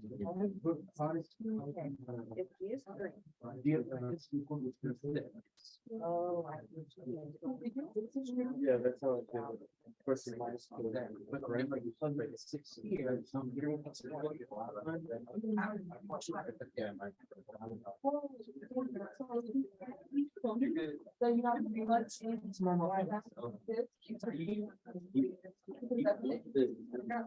But I think for 4, then it was just never end. Yeah, he said it's. All right, class, real quick, before we move on. There's a problem in the back of the worksheet. Where is it? Give me 1 second. So real quick, is on the back, you have your F is 4x plus 5, and your G is 4x squared minus 4x. Okay, and I think one of the problems has you do G of F of X. Yeah. Okay. Again, if it's your first time learning composition, rewrite this this definition here into the input notation, meaning X is being plugged into which function first? F. Like literally write this, F of X And then G. and then G of X. Okay, it'll help you. It's your first time. Okay. Now, F of X is which function? 4x plus 5. 4x plus 5. So you want to be very careful at this next part. That means that the 4x plus 5, that whole expression is being plugged into the X for G, right? Yeah. So I'm going to be replacing the 4x squared with 4x plus 5 squared. But see how the function G has the X here and here? So you got. So you got to plug in the 4x plus 5 here and here to both of them. Like this. Not just one of those X's, all the X's. Okay. That's my comment. Question? Oh, And then the question. Question about the last. The G of G? Yeah. GG? It's. My thing is, Real fast. finish that one, mine's unrelated. I'll go to you then. Okay, mine just on the answer key, it looks like 4 might be wrong. That's what I got originally, but then when I reviewed it with my group. Oh, actually, I have a comment on that. Okay. I'll address it here too. Okay. Okay, so you had a question on this guy here, GG, right? Oh, that's a beast. Yeah. Yeah. Yeah. I just want to discuss like this. For sure, yeah, let's do that real quick. Okay. So you're gonna, g of x is this whole thing. Yeah, I know. Is that okay? It's g of x. But that function is being plugged into g again. Yeah. But that means this whole thing is replacing this x and this x. So it's 4x squared minus 4x squared, which is gonna be fun for you, minus 4, but then I also have to replace it with that x. Oh my god. So, yeah, It's about the answer though. then let me go check it, hold on, let me go check it. I have to. But yeah, so this is the layout on how to get started, okay? Let me address your question.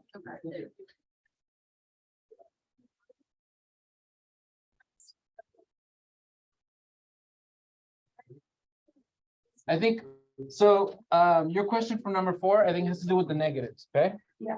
And so let me show you guys something. So,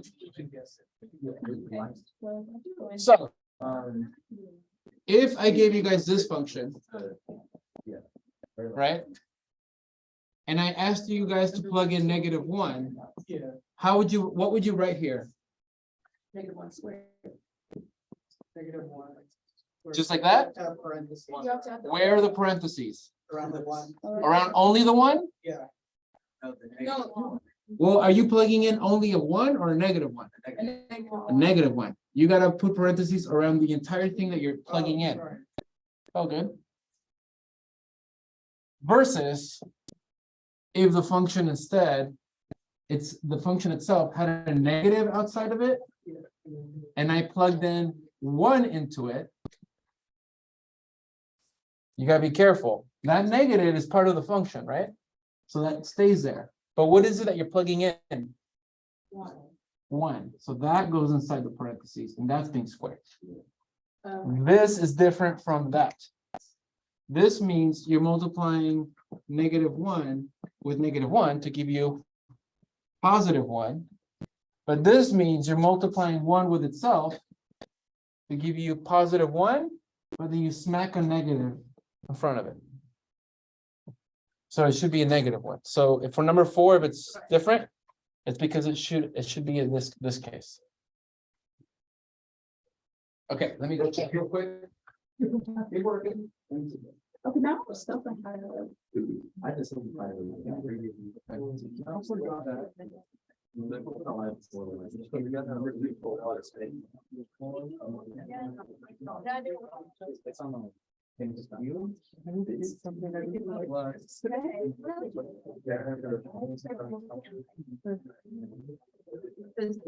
What's about? What's your YouTube vlog?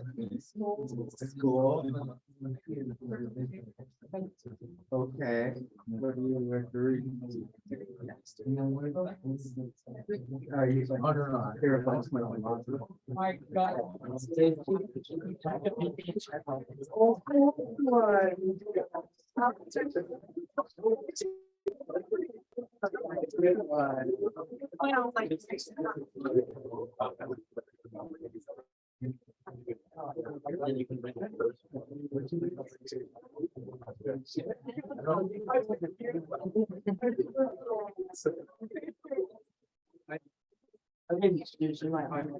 I know she will. Too scary.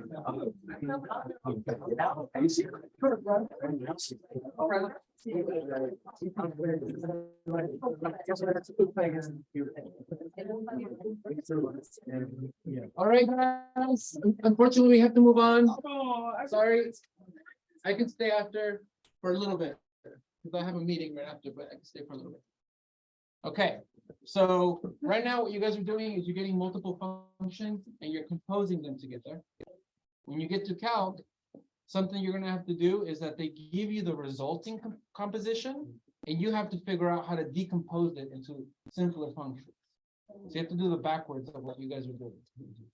So I want to spend a little bit of time on how you do that and like the kind of questions you ask yourself. Because man, when I teach calculus, that is one of the really hard obstacles for my students. Okay, so we're gonna call this function decomposition.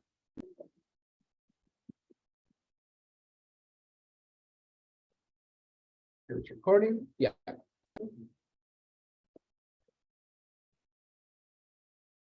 So the goal here is to decompose one function into a simpler word. More simple. Into a more simple. Into two, no, how do I say that? Into multiple simpler functions? Into simpler functions.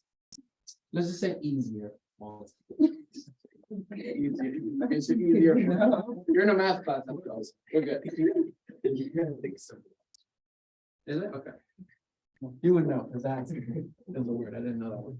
Okay, but actually, hold on.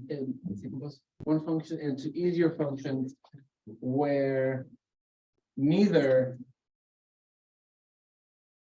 is the identity function. Let me show you what that is. Identity function y equals x. So you wanna split it into simpler function, easier functions, but you can't let one of them just equal x. That's cheating, I guess, but it just won't help you when you guys get to calc. Okay?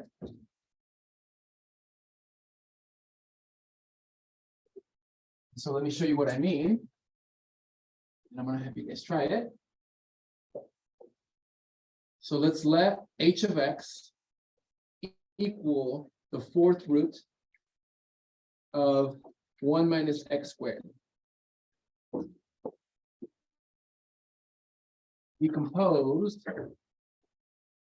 h into functions f and g so that h of x equals the composition of f of g of x. I'm gonna stop there.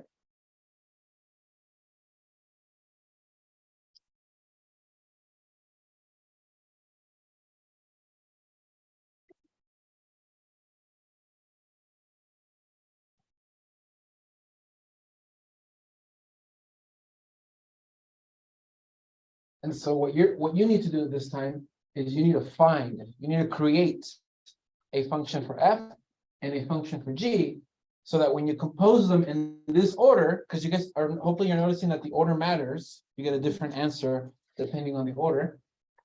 So that when g gets composed into f, this is the answer. Okay, so in this case, you're given the answer. So this means that you want h of x to be f of g of x, like that. And let me show you guys some, whatever was I calling them? You're gonna want to, we're gonna call g the inside function, because it's the one that's inside the other one. So we're gonna call g in the inside function. And you're gonna want to call f the outside function.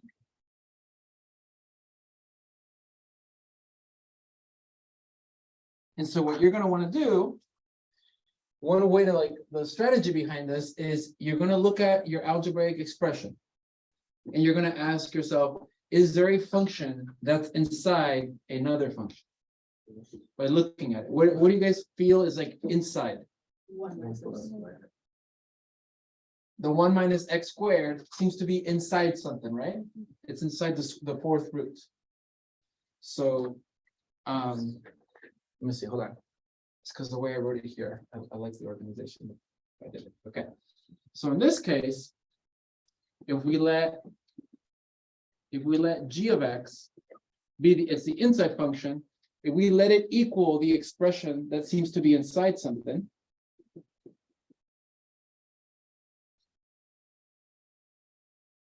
then you gotta ask yourself, g of x, or this one minus x squared is inside what? Yeah, called the, cool, quadruple root of, is that what you guys said? I like it, okay. Quadruple root of x, also called the fourth root of x, but I like quadruple. But how would I write that here? That's the quadruple root of x. Right, this is the one that visually is inside this bigger quadruple root of x. So if I let g be this guy and I let f be this one, is it true then that when you plug in g inside of f, this will be your result? Yeah. Yes. Correct. And so that's the thing about this one, you can check, because you just composed them. Right? If there's something more you can do, or you just don't. Nope, that's it. I have a You can check. quick question. Yep. Quadruple the fourth number, is the only reason why there's an X there is because you can't just have nothing there? Yeah, totally. Yeah, you can't, that was the other thing I was gonna say. Okay. This seems to be inside of that, right? But in function notation, you need the input variable somewhere. So yeah, that's exactly right. So we're just gonna put an X. And so you can check, you can just say, okay, well, let me do what I just did on the worksheet. G here is 1 minus x squared. And if I plug that in and replace it with the x, that gives me the final expression that I was asking.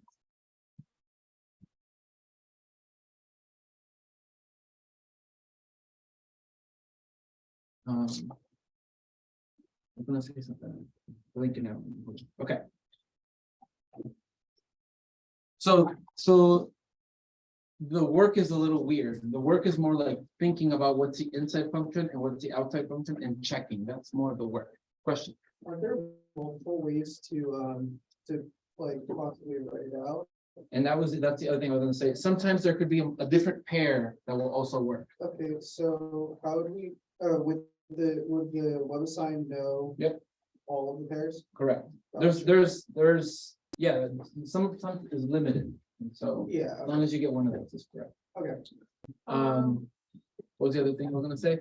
Oh, this guy. What do I mean by neither can be the identity function?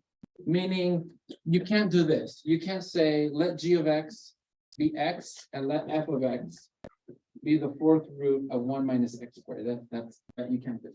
Because then oh yeah, just plug in the x here and I get the same thing. That's what that meant. This you can't do. Exactly. Okay. Is it always gonna be me as showing that, like, literally right now in the example, it's showing what's outside? Or I'm gonna give you 3 problems so you guys can check. Yeah. Most of the time, yeah. Most of the time, yeah. Is this the last section for today? That's it. This is our last thing that we're doing. Okay.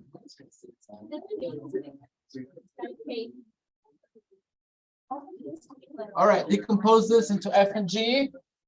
Oh, Oh, sorry, decompose H 0, 0, 30. into F and G.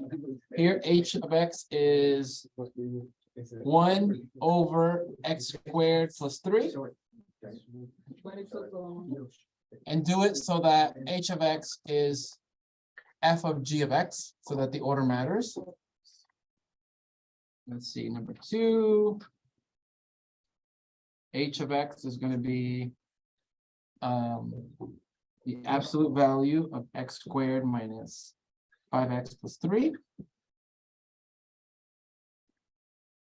Same thing, same order. You don't have to write this multiple times if you don't want. All right, and then the last one is usually the one that trips up my calculus students, so I want you guys to practice. 2 to the power of 3x plus 5.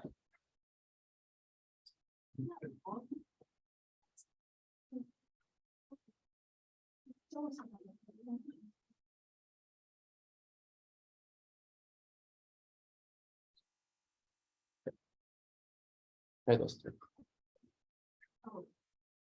And again, if you finish before your group, just check in, help them out. You can't do that, but what if x was in absolute value? If you do it then? That's fine too. Yeah, you can have the absolute value of X. You just can't let it just equal X. Okay. Yeah.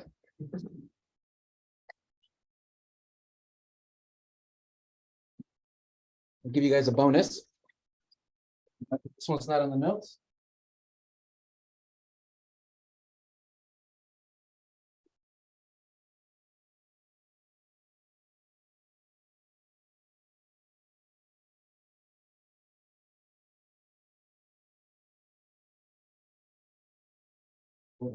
Think about it. The fact that you're like scratching your brain for this one's a little bit scary.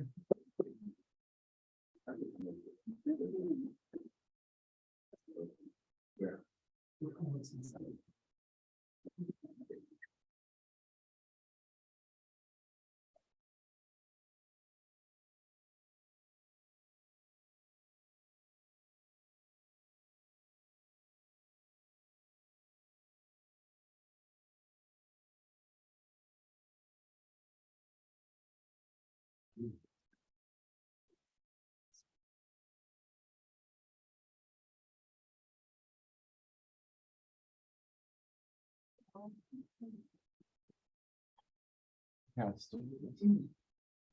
So you can compose more than two functions, okay? Oh, for fun. You guys want to try? Whoa.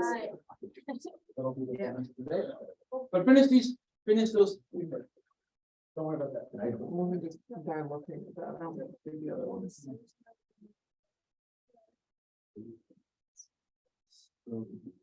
Then here, right?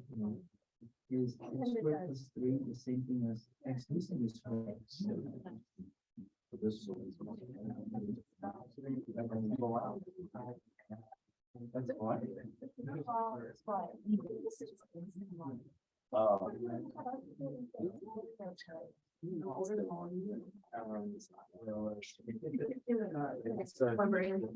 You had more. I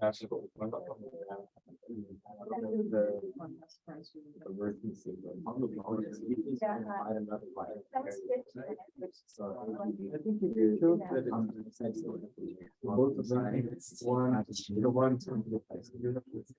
Makes this so when you plug g of x into the x in f of x, then it'll end up with it. Identify it. Yeah, like this.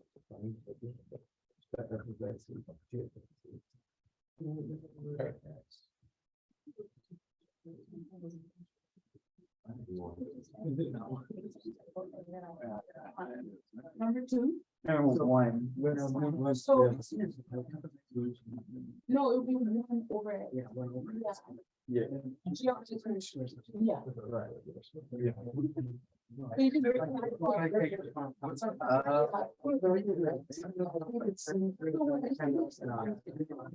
And wherever you see what's like, it looks like an equation, that would be a good one.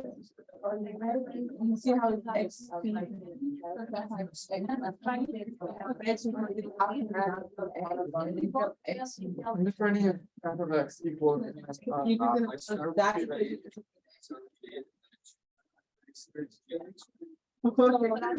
Like this, so f of x would be absolute value of x and then f of x with that, so they plug it in.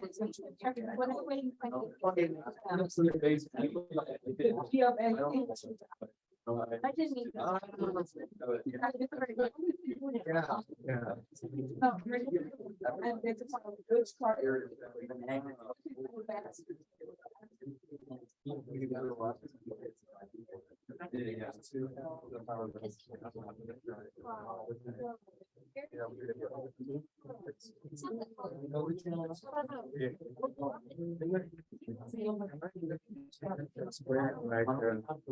In the episode, there needs to be a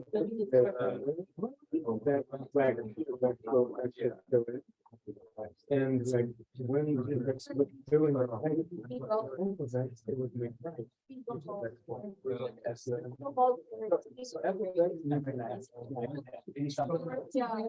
and you consider the x just to be Yeah.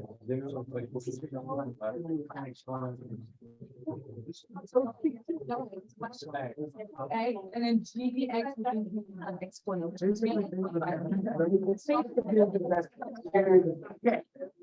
Literally just right at the floor. And the part where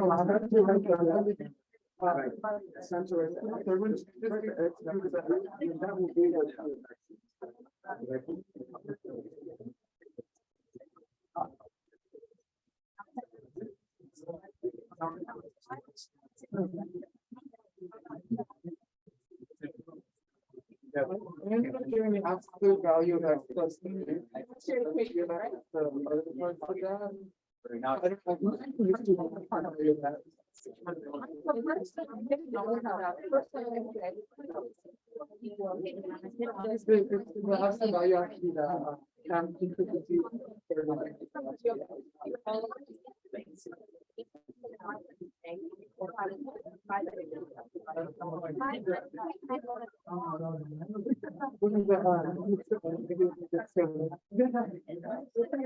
It's not.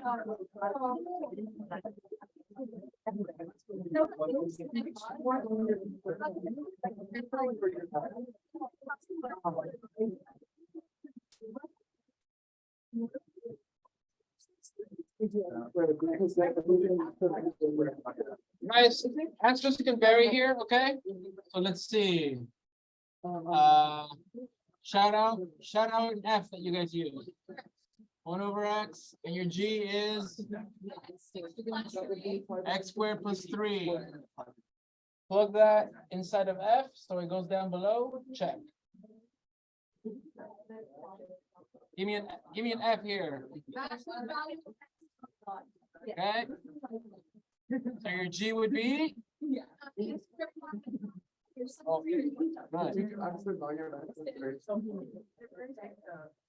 Oh, absolute value, oh, okay, alternate one. If you do that, what would be your G? Plus 3? Yeah. X squared minus 5x. Let's see, you plug that in here for x. Yep, that would also. Why is it not just absolute? Because. Like this? Yeah. Because if you plug that in here, Then you would have to square it with. different then if things. this would have to be squared with that. Yeah. Okay. Give me an F here, 2x. like that, or like this. No, that one. So then what would be your G? 3x plus 3x plus 5. Yeah, that's right, 3x plus 5. Good. So you plug that in here, that replaces the x. How does it trip up your calculus students? So, Always serious. no, totally. It trips them up because there's gonna be a rule for derivatives. And to find the derivative of this, you're gonna need to know how to take the derivative of its decompositions first. And you can't do that if you can't decompose it. Oh. Yeah. Okay, one quick thing. The bonus, I'm not gonna answer it. Could that just give us nightmares? That's, well, it's been, some of you have solved it already. What? That's right. That's their problem. Maybe they can post the answer on Discord or something. I want to give it some more time for others. Yeah, I want to give you guys some time. Okay, real quick. I'm nerding out because I got 15 minutes, okay? So let's say you have a function. This is not going to be on the test. This is just some fun stuff. So there is this process where I can plug in a function into itself forever. Okay, I just never stop doing it. I get X, I plug it into F. Oh, actually, I should do this instead. Hold on, I wrote this once. Like that. I get X, I plug it into F, and then I plug that operation into itself and that operation into itself. So this is studied when you study something called a fractal. Okay, because it's the same operation operating on itself over and over and over again, but it's being plugged into itself. So if you've never seen what that looks like, so this has a relationship, careful, relationship with something called a fractal. Fractals. And I want to show you one because this class is themed after Zelda, so I gotta do it. So here's like this weird Triforce polygon shape. Make it bigger. And as you go zoom into it, each of these, oh shit, hold on. Each of these little pieces is again itself and itself and itself and itself and itself. So the more you zoom in, the more it's being plugged into itself over and over and over and over again. And so when folks want to study fractals, they need tools to like actually study it. So it has to do with kind of the stuff we're doing right now. Okay. This is like a 3-dimensional one. There's also like 2-dimensional ones and so on. So I just wanted to show you guys that. And I'll end class with that. All right. Professor? No, I said I'm not going to answer it to give other people more time. Professor? Otherwise, it's kind of I need you guys to struggle a little bit. Do you have a tissue paper? I got Are a you paper bleeding? cut, yeah.